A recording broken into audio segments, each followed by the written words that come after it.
Môre julle, welkom by Crosstalk, waar ons voor die kruis gaan staan elke dag. Ek wil jou Woensdae encourage, aanmoedig vir die dag. Jesus leer ons dat as ons bid, dan mag ons vra, gee ons vandag ons daaglikse brood. En die Jode, die mense vir wie hy dit die eerste keer gesê het, geleer het, het geweet, het verstaan dat hierdie gebed heavy is. Dit was nie net sommer woorde wat outomaties 'n nasê is, wat jy vir kinders leer nie.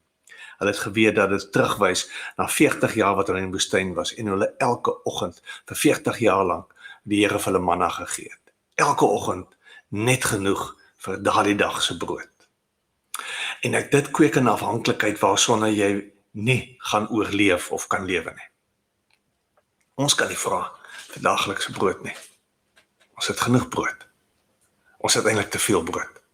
Ons het te veel kos. Ons probleem in ons tyd is eerder dat ons te veel kos ons doodmaak en ons nie altyd weet hoe om daarvan ontslae te raak nie.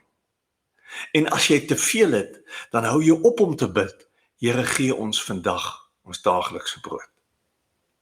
Ek is doodseker, niemand van julle wat vanoggend hierna luister kan dit bid en sê, Here, ek het nie kos vir vandag nie. 'n ander vertaling van die woord daagliks is die woord sufficient of genoeg. Here, gee vir ons genoeg om te leef vandag, om te oorleef, om deur hierdie dag te kom.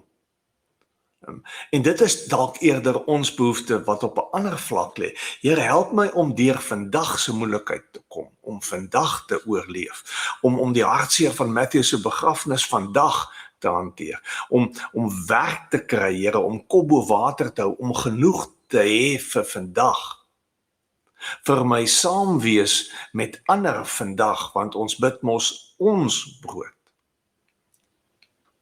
Maar dit moet ons uitdaag oor ons oorvloed.